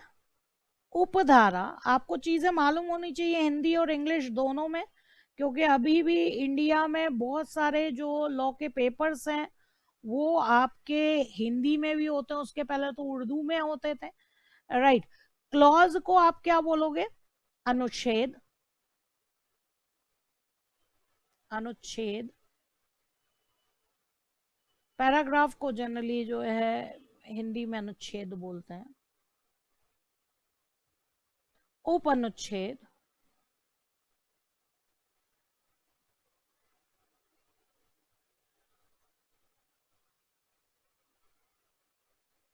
उपअनुच्छेद। पैरा को आप बोलोगे वाक्य और सब पैरा को आप बोलोगे उपवाक्य।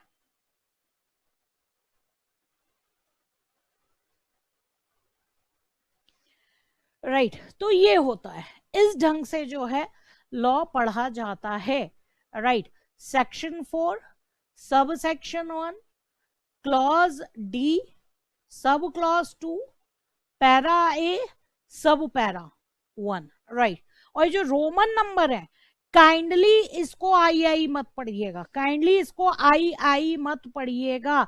रोमन नंबर का तो आपको आइडिया होगा स्कूल में। राइट? ये क्या है आपका? क्या कहलाता था? फर्स्ट। राइट? डबल आई थोड़िया बोलते थे, इसको क्या बोलते थे? सेकंड। ट्रिपल आई थोड़िया बोलते थे, इसको क्या बोलते थे? थर्ड। क्या आई वी बोलेंगे? नहीं, इसको आप क्या बोलते थे? Fourth.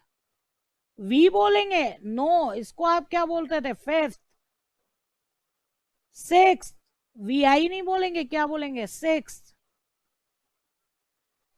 Seventh. Right? Eight.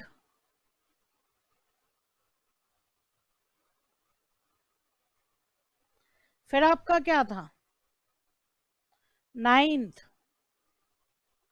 Tenth. 11th। 12th। तो यहां तक तो आपने देखा ही था क्लासेस में, स्कूल में। राइट? तो इसको आई एक्स एक्स एक्स आई या आई वी ऐसे नहीं पढ़ते हैं। राइट? रोमन नंबर्स हैं ये। क्या है आपके?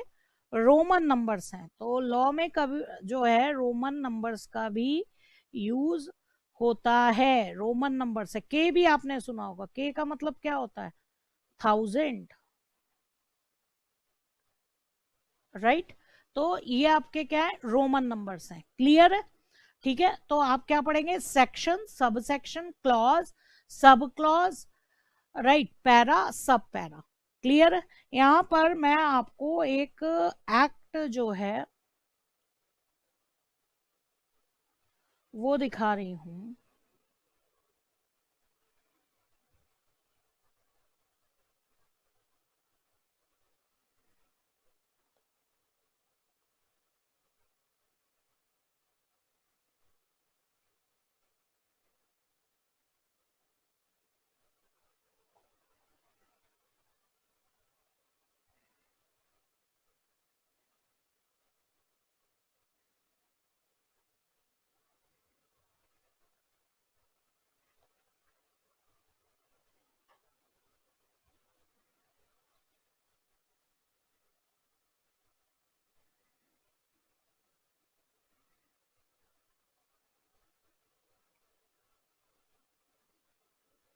देखिएगा स्क्रीन पे, ये कंपनीज एक्ट का जो है बेयर एक्ट है। और इवन जो कंपनीज एक्ट है वो चैप्टर्स में भी डिवाइड है।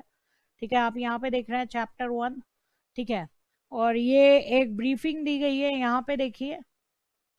सेक्शन 1 में आप जर्नली देखेंगे, किसी भी एक्ट के जर्नली मैं बोल रही हूँ, सेक्शन 1 में आप देखेंगे शॉर्ट टाइटल होगा, राइट, एक्सटेंड होगा मतलब कहाँ तक वो फैला हुआ है, पूरे भारत में लागू हो रहा है, कमेंसमेंट होगा, कहाँ कहाँ अप्लाई होगा, ये रहता है। और सेक्शन 2 में आपके डेफिनेशंस जो हैं वो रहती हैं। तो कंपनीज एक्ट में भी सेक्शन 1 में जो है वो एप्लीकेबिलिटी, और सेक्शन 2 में क्या है, डेफिनेशंस है। ये बेयर एक्ट आप देख रहे हैं, राइट, कंपनीज एक्ट का। अब यहां पर देखिए,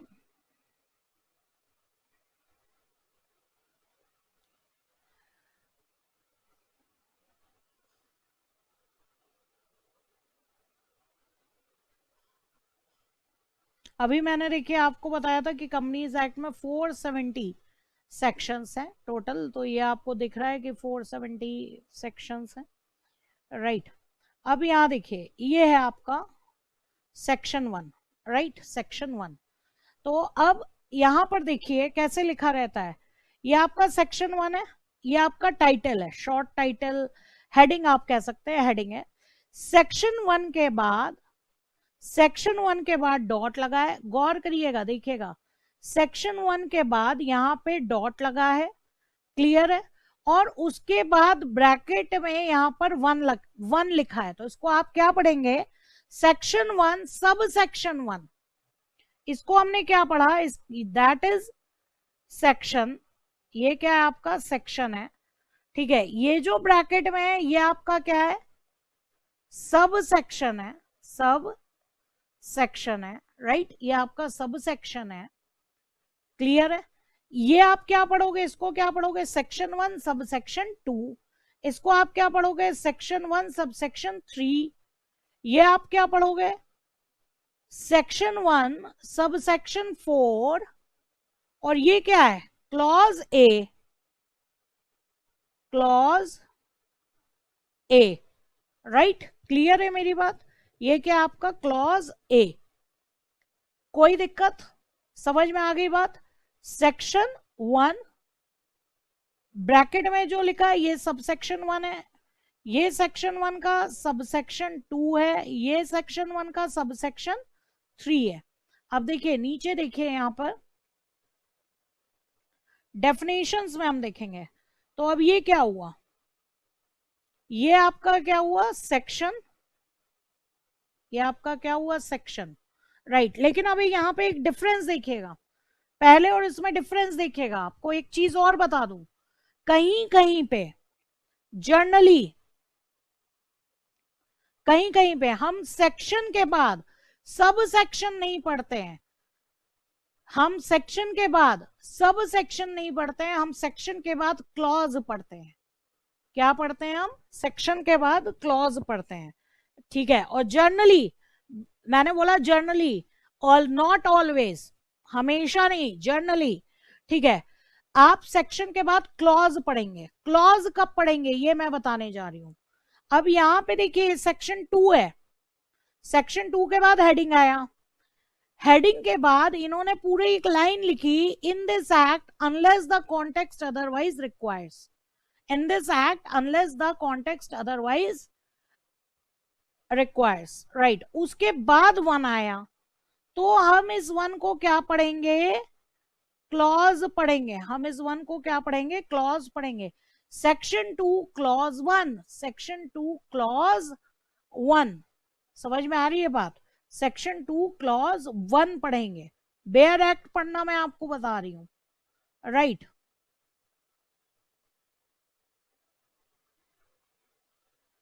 सरिता मेरे एंड से सब कुछ सही चल रहा है डियर, सरिता मेरे एंड से सब कुछ सही चल रहा है डियर, आपके एंड से मे बी इंटरनेट कनेक्शन में, मोबाइल डेटा में कोई प्रॉब्लम हो, मेरे एंड से बिल्कुल सही चल रहा है, राइट। तो सबसे पहले ये चीज सीखो, बहुत लोगों को पता नहीं होता है कि सेक्शन के बाद जनरली लोग समझते हैं कि सब सेक्शन ही पढ़ा जाता है, तो सेक्शन 2 के बाद भी पढ़ देते हैं सेक्शन 2 सब सेक्शन दिस, कब सब सेक्शन पढ़ना है और कब जो है क्लॉज पढ़ना है ये मैं आपको बता रही हूँ। सेक्शन के बाद कब सब सेक्शन पढ़ना है और सेक्शन के बाद कब क्लॉज पढ़ना है। सेक्शन के बाद सेक्शन है, फिर यहाँ पे क्या है, हेडिंग है। हेडिंग के बाद आप तुरंत देख रहे हैं ब्रैकेट में 1 आ गया है, तो इसको हम क्या पढ़ेंगे, हेडिंग आई और हेडिंग के बाद ब्रैकेट में तुरंत क्या आ गया है, 1 आ गया है, तो इसको हम क्या पढ़ेंगे, सब सेक्शन।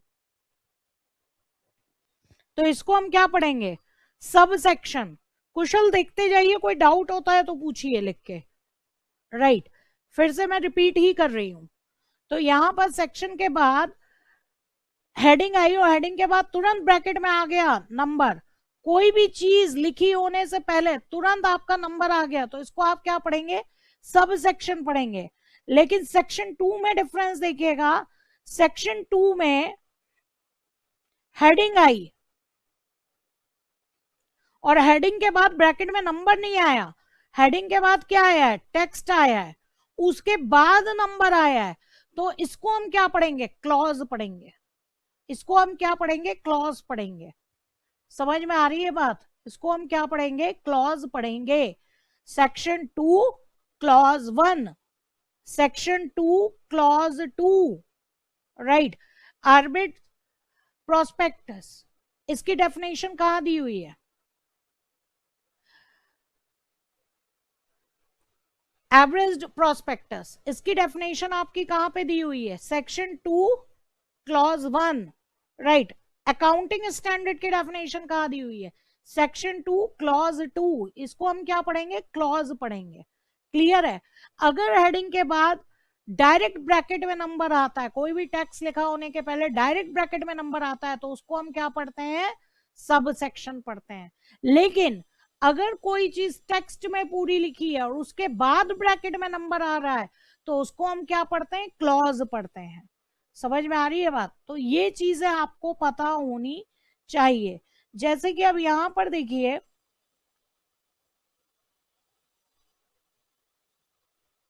कंपनीज एक्ट में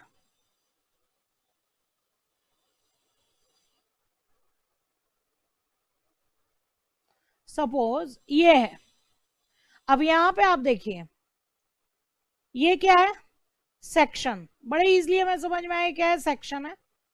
हेडिंग है, हेडिंग के बाद डायरेक्ट ब्रैकेट में क्या है, नंबर है। हेडिंग के बाद डायरेक्ट ब्रैकेट में नंबर है, तो इसको हम क्या पढ़ेंगे, सब सेक्शन। इसको हम क्या पढ़ेंगे, सब सेक्शन। राइट, अगर ये ब्रैकेट में नंबर नहीं होता, अगर यहाँ ये ब्रैकेट में 1 नहीं लिखा होता और हेडिंग के बाद डायरेक्ट लिखा होता the memorandum of companies shall state, और फिर यहाँ ब्रैकेट में ए लिखा होता, तो हम पढ़ते हैं सेक्शन 4 क्लॉज ए। और ऐसा कोई नियम नहीं होगा कि क्लॉज जो है वो अल्फाबेट में होता है, सेक्शन जो है सब सेक्शन जो है वो नंबर में होता है, ऐसा कोई भी रूल नहीं है। समझ में आ रही बात है, ऐसा कुछ भी याद मत करिएगा। यहाँ पे आप बेयर एक्ट खोल कर देखेंगे, बेयर एक्ट में सेक्शन के बाद हेडिंग के बाद, या कभी कभी हेडिंग नहीं भी होती है, कभी कभी हेडिंग नहीं भी होती है, कभी कभी आपको डायरेक्ट ऐसे लिखा रहेगा 4 और 4 के बाद ब्रैकेट में 1 लिखा रहेगा। इसका मतलब क्या हुआ, section 4 subsection 1, section 4 subsection 1। Right, दूसरा क्या हुआ, अगर 4 लिखा हुआ उसके बाद कोई टेक्स्ट लिखा है, पूरा लाइन, कोई एक लाइन लिखी है, राइट, उसके बाद 1 लिखा है, तो इसको आप क्या पढ़ेंगे, सेक्शन 4 क्लॉज 1। इसको आप क्या पढ़ेंगे, सेक्शन 4 और क्लॉज 1, सेक्शन 4 क्लॉज 1।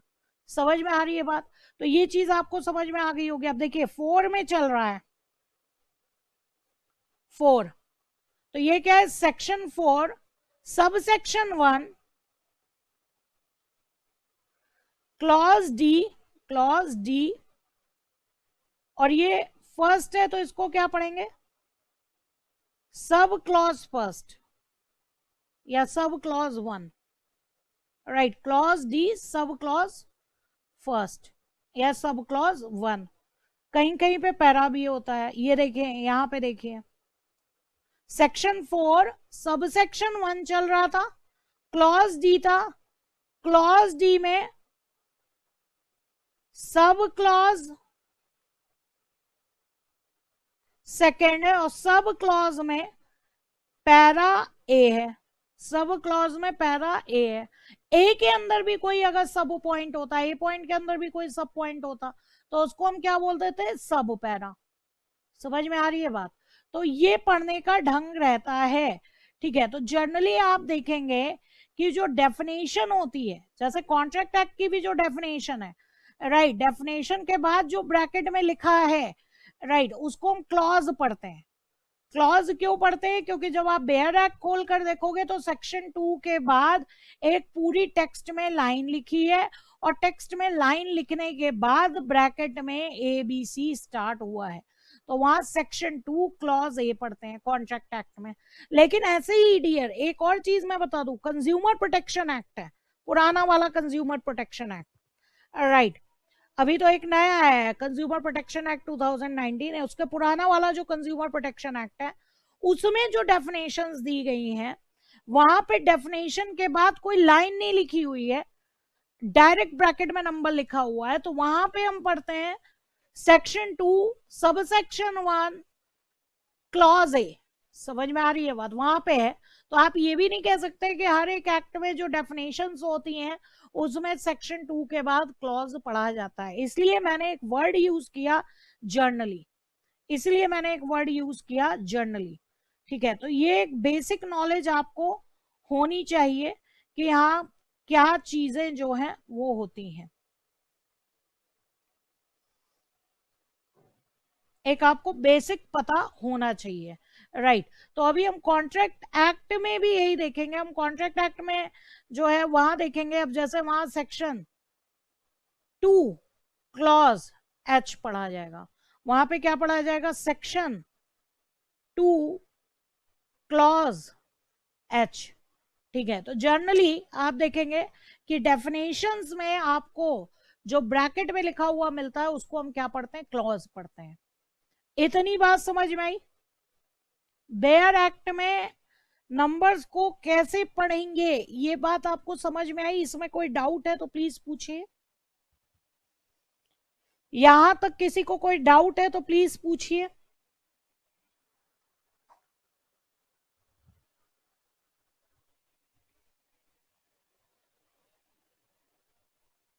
लिख के एक्नॉलेज करो डियर।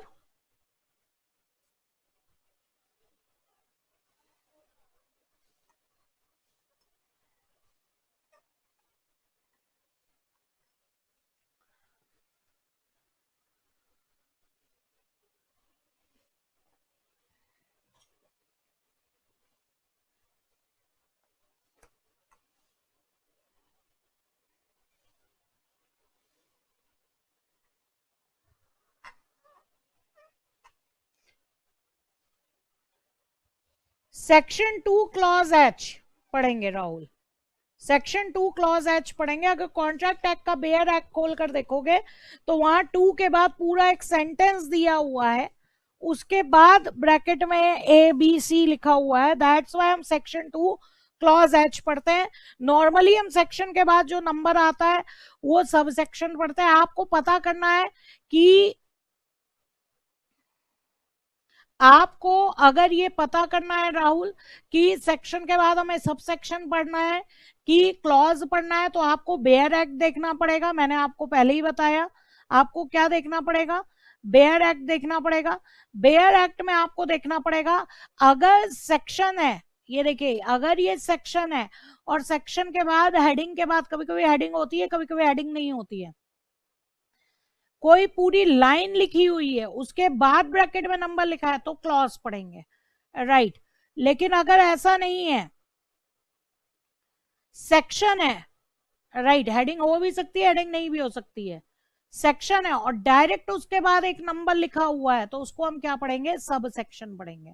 और मैं आपको थ्योरेटिकल डिफरेंस ये बता दूं कि सब सेक्शन और क्लॉज में ये डिफरेंस होता है, आप कह सकते हैं कि जब सब सेक्शन की बात होती है तो ये जो पहला सब सेक्शन है, दूसरा सब सेक्शन है, तीसरा सब सेक्शन है, फोर्थ सब सेक्शन है, ये आपस में क्या होता है, रिलेटेड होते हैं। लेकिन जब क्लॉज बोला जाता है तो क्लॉज में जो चीजें लिखी होती है उनका आपस में कोई रिलेशन नहीं होता है, राइट, आपस में कोई रिलेशन नहीं होता है। बता तो दिया सरिता कैसे डिफरेंस पता लगेगा आपको। बेयर एक्ट जो है पढ़ना चाहिए। बेयर एक्ट में जाकर आपको देखना पड़ेगा। बहुत सारे बच्चे तो ऐसे याद कर लेते हैं, अल्फाबेट लिखा रहेगा तो क्लॉज रहेगा, नंबर लिखा होगा तो सब सेक्शन बोलेंगे। नहीं, बिल्कुल गलत है, बिल्कुल गलत है। राइट, आपको ये अगर देखना है कि सेक्शन है कि क्लॉज है, आपको तो बेयर एक्ट खोलकर मैंने दिखा दिया, बेयर एक्ट ओपन करके दिखा दिया कि आप कैसे पता करोगे कि वहां पे सेक्शन पढ़ना है और क्लॉज पढ़ना है। आप देखोगे बहुत सारे टीचर्स ने यूट्यूब वगैरह पे जाकर देखोगे गलत पढ़ाया हुआ है। ठीक है, वहां सेक्शन, कॉन्ट्रैक्ट एक्ट में जो है सेक्शन 2 के बाद जो है सब सेक्शन बोला हुआ है। राइट, जबकि कॉन्ट्रैक्ट एक्ट में सेक्शन 2 क्लॉज होता है। क्लियर है? डिफरेंस पता लगाने के लिए आपको बेयर एक्ट खोलना पड़ेगा। बेयर एक्ट आपको इंटरनेट पे मिल जाएगा, और बेटर है कि आप बेयर एक्ट पढ़ना सीखो, डायरेक्ट बेयर एक्ट पढ़ना सीखो। राइट, क्लियर है इतनी चीज? तो एक आइडिया लग गया होगा आपको सेक्शन, सबसेक्शन, क्लॉज का। ठीक है, तो ये चीज आपको समझ में आ गई। ठीक है, अब एक चीज मैं आपको और बता दूं।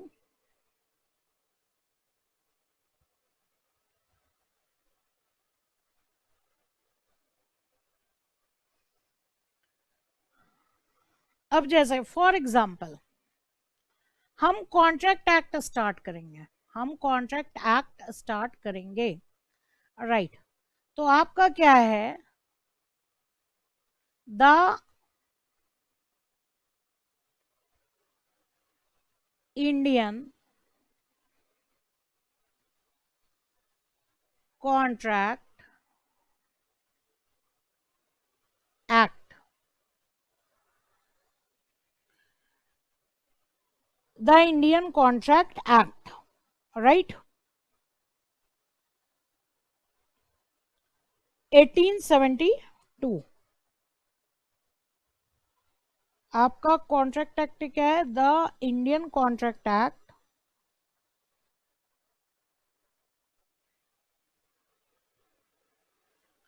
1872। हर एक एक्ट के नाम के आगे, हर एक एक्ट के नाम के आगे एक ईयर लिखा होता है। ईयर हमें क्या बताता है, बेसिक्स आज हम सीख रहे हैं लॉ के, आपको आइडिया होना चाहिए कि क्या चीजें होती हैं जब हम लॉ पढ़ने जा रहे हैं। ईयर आपको क्या बताता है कि किस ईयर में वो एक्ट आया। ईयर आपको ये बताता है कि किस ईयर में वो एक्ट जो है आया। राइट, किस ईयर में वो एक्ट जो है आया। राइट, एक चीज आप और देखिएगा, यहां पे पूरे नाम में हर एक वर्ड, हर एक वर्ड का जो पहला लेटर था वो कैपिटल में लिखा है। द का टी, इंडियन का आई, कॉन्ट्रैक्ट का सी और एक्ट का A. The Indian contract act 1872। Dear, अभी तो आपका एमसीक्यू का एग्जाम है, सब्जेक्टिव एग्जाम अगर होता तो आप जब भी कोई चीज लिखेंगे according to provisions of the Indian contract act 1872, right, तो आपको जो पूरा नाम है, पूरा नाम है वो आपको ऐसे ही लिखना है। आप वहां पर सब्जेक्टिव अगर आपका एग्जाम होता है तो वहां आप जो है ऐसे नहीं लिख सकते हो। राइट, ऐसे नहीं लिख सकते हो कि आपने ऐसे लिख दिया, एग्जामिनर आपको मार्क्स नहीं देगा, ये गलत तरीका है। राइट, कभी भी आप किसी भी एक्ट का नाम लिखोगे, कंपनीज एक्ट लिखोगे तो आप पूरा लिखोगे। राइट, कंपनीज एक्ट भी अगर आप लिखोगे तो आप पूरा लिखोगे, द कंपनीज एक्ट 2013। समझ में आ रही है बात? तो जो भी एक्ट का नाम होता है, एक्ट का नाम होता है, उसमें हर एक वर्ड का जो पहला लेटर होगा वो आप कैपिटल लेटर में लिखोगे। अदरवाइज आप एग्जाम में क्या कराए, according to provisions of Indian contract act, आपने अकॉर्डिंग का ए बस कैपिटल में लिखा, बाकी सब सेंटेंस केस में लिख दिया, बिल्कुल गलत है। कभी भी आप सब्जेक्टिव एग्जाम दे रहे हो आपको एक्ट का नाम पूरा ऐसे लिखना है। राइट, अब एक्ट है, अब यहाँ पे आप एक्ट वर्ड देख रहे हो, राइट। आपने एक इंग्लिश का भी एक्ट वर्ड देखा होगा, एक्ट करना मतलब कि कोई एक्शन करना, राइट। मीनिंग, जनरल मीनिंग तो यही होता है एक्ट का, अगर हम देखें तो एक्ट मतलब क्या होता है, एक्शन करना। यहाँ पे भी एक्ट आ रहा है, लेकिन एक बात गौर करिए, यहाँ पर एक्ट आ रहा है कैपिटल ए के साथ आ रहा है, कैपिटल ए के साथ, राइट। तो यहाँ एक्ट का मतलब अभी मैंने आपको क्या बताया, एक्ट का मतलब यहाँ पे क्या है, हम इसको हिंदी में क्या बोलेंगे, अधिनियम या कानून, अधिनियम या आप क्या बोल सकते हैं, कानून, राइट। तो इंग्लिश में आप कभी भी जब कानून की बात करते हैं, किसी एक्ट की बात करते हैं, ये इंग्लिश का वर्ड अलग है, एक्ट करना, एक्शन, राइट। कोई एक्शन करना, एक्ट करना, ये अलग है, राइट। जब भी आप कानून के लिए एक्ट लिखेंगे, इंग्लिश का टर्म कानून के लिए एक्ट लिखेंगे, हमेशा आपको याद रखना है कैपिटल ए से लिखना है, एक्ट, कैपिटल ए से आपको एक्ट लिखना है।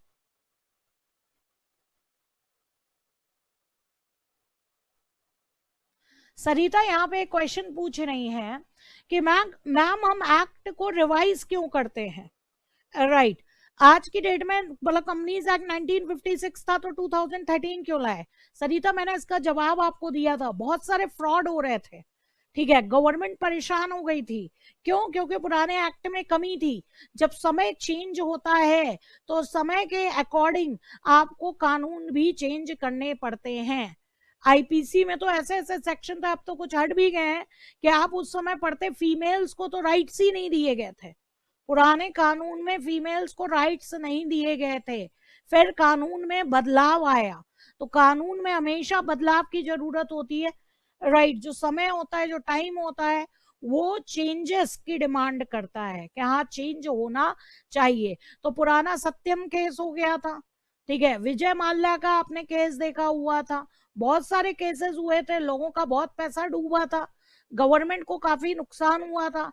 तो गवर्नमेंट को लगा कि अब हमें जो है टैक्स, कुछ नई चीजें लानी चाहिए, एकदम नया एक्ट लाना चाहिए। पुराने 1956 में बहुत सारे अमेंडमेंट्स तो आ चुके थे, लेकिन फिर भी जो लॉ था वो बहुत ही, आप कह लीजिए, पुराना था और आज के हिसाब से सही नहीं था। और हमें आज के आईटी एज में, इंफॉर्मेशन टेक्नोलॉजी की एज में, जहाँ पे हम बोर्ड मीटिंग भी वीडियो कॉन्फ्रेंसिंग के थ्रू करते हैं, हमें एक नए एक्ट की जरूरत थी, इसलिए जो है यहाँ पे एक्ट जो है लाया गया। एक चीज मैं आपको बता दूं, अंग्रेजों के समय के जो भी आप कानून देखेंगे, जो भी एक्ट देखेंगे, जनरली उसमें आप ये पाएंगे कि इंडियन वर्ड लगा है। ये भी मैं आपको बता दूं, जनरली आप ये देखेंगे कि वहां पर इंडियन टर्म जो है वो लगा हुआ है। रीजन क्या है इंडियन वर्ड लगने का, क्योंकि जो ब्रिटिशर्स थे उन्होंने इंडिया को एक कॉलोनी बना रखा था, इंडिया के अलावा सिंगापुर हो गया, अदर देशों पे भी, अदर कंट्रीज पे भी उन्होंने कब्जा किया हुआ था, राइट। तो जिस देश का वो कानून बनाते थे, उस कानून के नाम के आगे इंडियन वर्ड लगा देते थे, जैसे कि the Indian contract act, right. Sale of goods act में से इंडियन वर्ड हटाया गया है, जबकि सेल ऑफ गुड्स एक्ट भी जो है ब्रिटिशर्स के टाइम का था। ऐसे ही आप देखेंगे इंडियन पार्टनरशिप एक्ट, क्यों, क्योंकि वो 1932 का है। तो ब्रिटिशर्स 1956 के पहले जो कंपनीज एक्ट था, 1956 के पहले के जो आप कंपनीज एक्ट देखेंगे, वहां आप देखेंगे द इंडियन कंपनीज एक्ट। तो ब्रिटिशर्स जो इंडिया के लिए एक्ट बनाते थे, उसमें इंडियन वर्ड जो है वो ऐड कर देते थे, राइट। तो बाद में ये चीज नहीं है, बाद में आज की डेट में हमारे देश का कंपनीज एक्ट है, तो द कंपनीज एक्ट, राइट, ये बोला जाएगा डायरेक्ट। तो आई होप कि इतनी चीज आपको समझ में आ गई होगी, राइट। सेक्शन 1 में जनरली जो है हमेशा ये दिया रहता है, एप्लीकेबिलिटी की बात करते हैं कि वो कानून जो है कहाँ पर एप्लीकेबल हो रहा है। जैसे कि कंपनीज एक्ट जो है किस पे लगेगा, कंपनीज एक्ट जो है इंडियन कंपनीज पे लगेगा, एप्लीकेबिलिटी की बात करते हैं, एक्सटेंट की बात करते हैं, पूरे भारत में लागू होगा, ठीक है, उस एक्ट का नाम क्या है इसकी बात करते हैं। और आप मैक्सिमम एक्ट में देखेंगे कि जब आप किसी एक्ट का नाम पढ़ेंगे, मेरी बात याद रखना, जब भी आप किसी एक्ट का नाम पढ़ेंगे डियर, किसी भी एक्ट का आप नाम पढ़ते हैं तो नाम को पढ़ते ही आपको उस एक्ट का जो पर्पस है वो पता लग जाता है, जो जिस चीज के लिए वो एक्ट बनाया गया है वो चीज आपको पता लग जाती है जब आप जो है एक्ट का नाम पढ़ते हैं। राइट, जब भी आप एक्ट का नाम पढ़ते हैं तो आपको नाम पढ़ के उस एक्ट का पर्पस पता लग जाएगा। द कंपनीज एक्ट, तो ऑब्वियस सी बात है इंडिया में जितनी कंपनीज है उनको रेगुलेट करने के लिए जो एक्ट बनाया गया होगा वो आपका क्या है, कंपनीज एक्ट।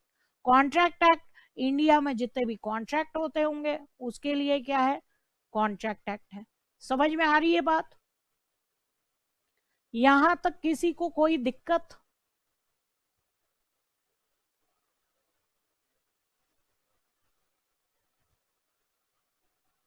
अगर यहां तक किसी के कोई डाउट्स हैं तो प्लीज पूछिए।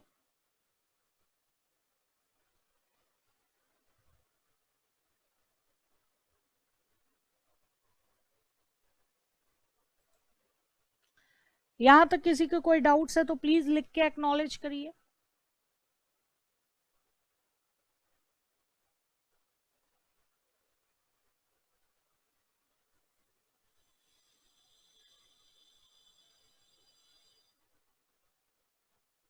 आफरीन, सरिता, कुशल, रिंकू, राहुल, चेतना,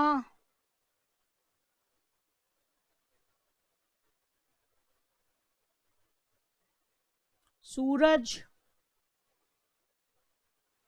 प्रीति, हनीशा, कनक, बड़ा ही शर्माते हो तुम लोग, स्वाति, रक्षिता, हाँ भाई इतने सारे लोग बैठे हो।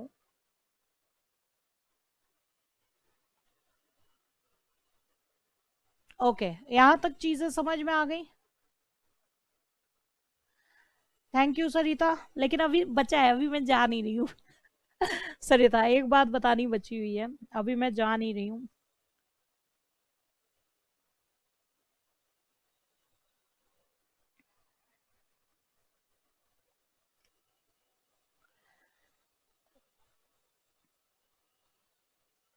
अब एक चीज देखिए,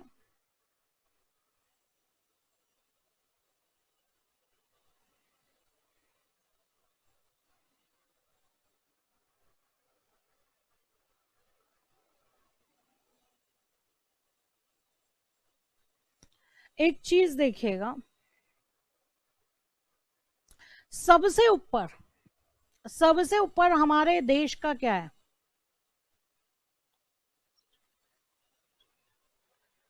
कॉन्स्टिट्यूशन ऑफ इंडिया। सबसे ऊपर हमारे देश का क्या है, संविधान। समझ में आ रही है बात? जो अभी हम देख रहे थे कि एक्ट कैसे बनता है, हाँ जी, जनरली कुशल आप देखेंगे सेक्शन 1 में एक्ट का नाम रहेगा, कुशल सेक्शन 1 में एक्ट का नाम रहेगा, कहां तक एक्सटेंड किया है, कहां तक मतलब पूरे भारत पे अप्लाई हो रहा है, कहां पे अप्लाई हो रहा है, और वो किस किस चीजों पे एप्लीकेबल हो रहा है, ये चीज आपके सेक्शन 1 में दी रहती है। राइट, कॉन्स्टिट्यूशन ऑफ इंडिया जो अभी आप देख रहे थे कि बेसिकली एक्ट कैसे बना, ये जो हम देख रहे थे कि एक्ट कैसे बना, राइट, हम देख रहे थे कि एक्ट बनाने के लिए पहले जो कंसर्न मिनिस्ट्री होती है वो ड्राफ्ट करती है, ड्राफ्ट करने के बाद लोकसभा और राज्यसभा में वो कानून पास होता है। ये चीजें कहाँ लिखी हुई हैं, ये चीजें कहाँ लिखी हुई हैं कि कानून कौन बना सकता है, ये पावर जो है लोकसभा और राज्यसभा को, ये जो पावर है वो किसने दी, कॉन्स्टिट्यूशन ऑफ इंडिया ने दी। भारत का जो संविधान है, ठीक है, भारतीय संविधान जो है उसने ये पावर दे रखी है। भारतीय संविधान ने जो है पावर दे रखी है कि हाँ एक्ट कैसे बनेगा, एक्ट कैसे बनेगा, भारतीय संविधान ने पार्लियामेंट को ये पावर दे रखी है। समझ में आई बात? पार्लियामेंट को ये पावर दे रखी है कि पार्लियामेंट जो है वो जो है लॉ बना सकता है। तो कॉन्स्टिट्यूशन ऑफ इंडिया क्या हो गया? सबसे सुप्रीम हो गया, राइट। इसके नीचे क्या है? बाकी सारे कानून आए, बहुत सारे एक्ट्स हैं इंडिया में, गूगल पे सर्च करोगे ना 1500 1600 के पार निकल जाएगी लिस्ट। समझ में आ रही है बात? सारे एक्ट तो आप एलएलबी में भी नहीं पढ़ते हो, बहुत सारे कानून हैं, ठीक है। तो यहां पर पार्लियामेंट ने क्या बनाया? कॉन्स्टिट्यूशन की पावर से पार्लियामेंट ने क्या बनाया? एक्ट बनाया, कानून बनाया, अधिनियम बनाया, ठीक है।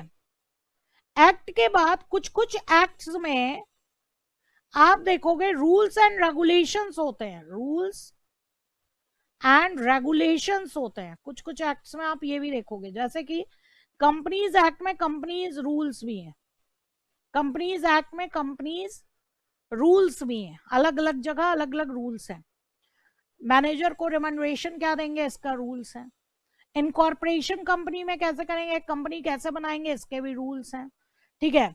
तो उसके नीचे मतलब कि आप ये कह लीजिए ये कॉन्स्टिट्यूशन ऑफ इंडिया है ग्रैंडफादर, एक्ट है फादर, रूल्स एंड रेगुलेशन है बच्चे, राइट।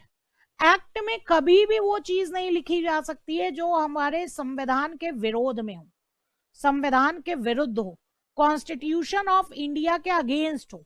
समझ में आ रही है बात?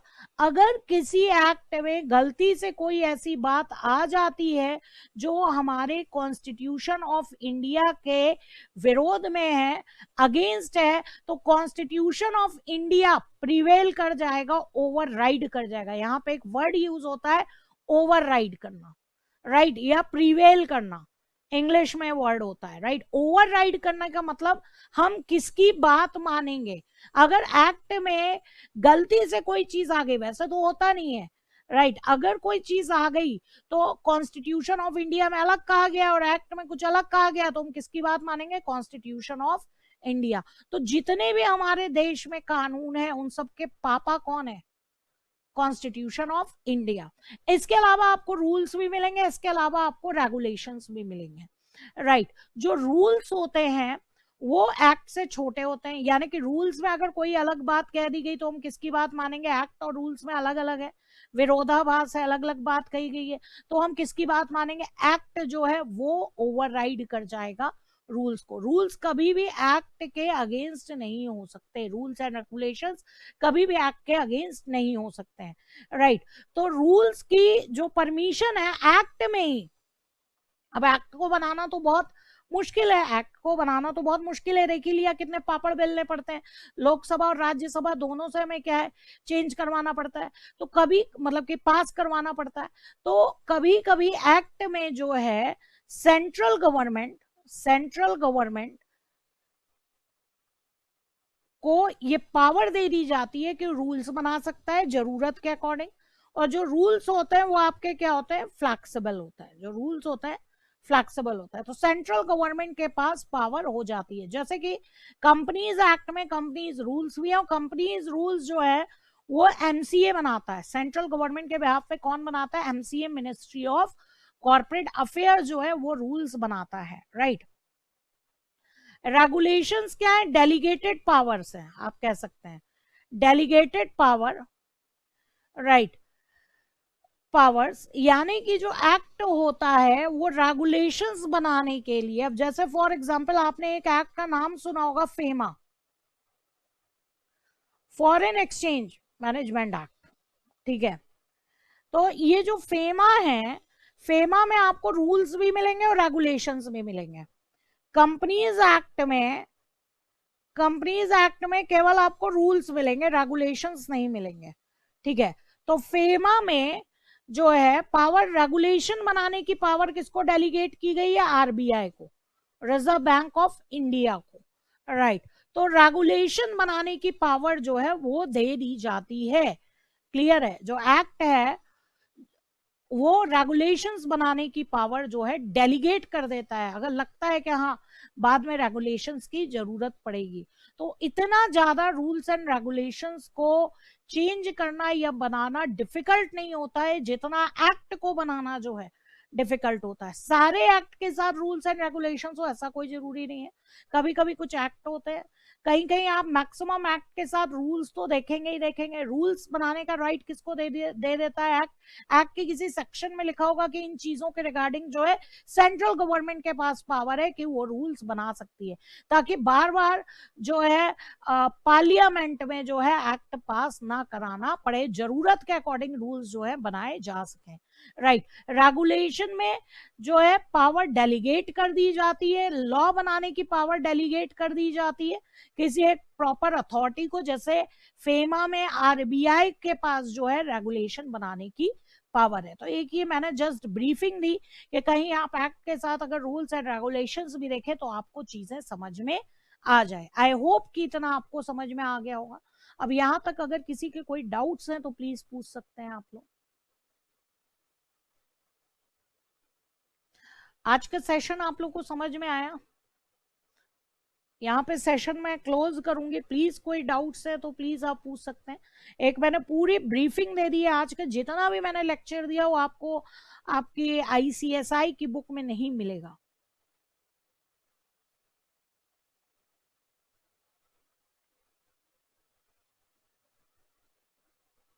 कैसे लॉ पढ़ना है, क्या चीजें, नेक्स्ट क्लास में हम लोग कॉन्ट्रैक्ट एक्ट जो है वो स्टार्ट कर देंगे।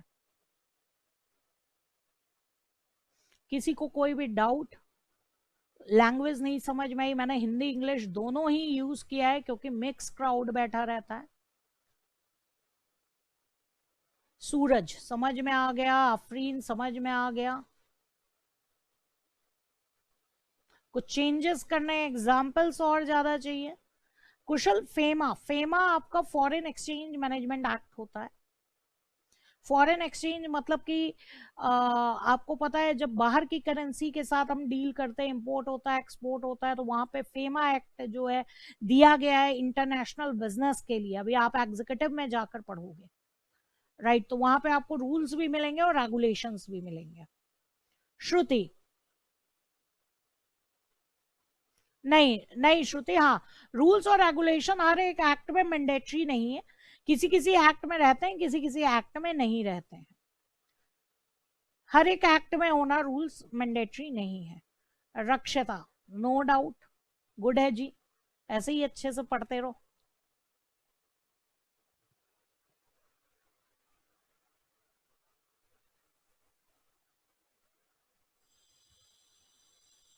हाँ जी, एनीथिंग एल्स? ओके, ओके, तो कल हमारी क्लास जो है वो बिजनेस कम्युनिकेशन की होगी। कल हमारी क्लास जो है बिजनेस कम्युनिकेशन की होगी, राइट डियर? एंड उसके नेक्स्ट हमारी क्लास जो है वो लॉ की होगी, जिसमें हम कॉन्ट्रैक्ट एक्ट जो है वो स्टार्ट करेंगे। ठीक है, उसके बाद जो हमारी क्लास होगी वो कॉन्ट्रैक्ट एक्ट की होगी। And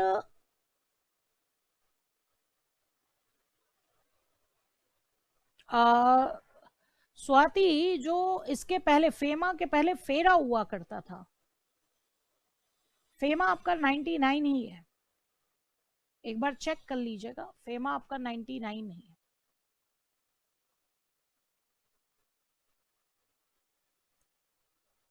thank you Saumya, thank you very much, class आपको पसंद आई,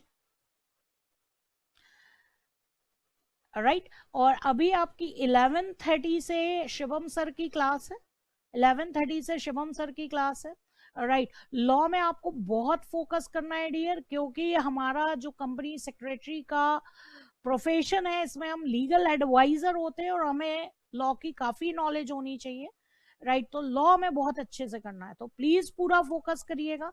आई होप आपको आपको जो भी चीजें लगी होंगी आपने नोट डाउन कर लिया होगा आज के सेशन में, ठीक है?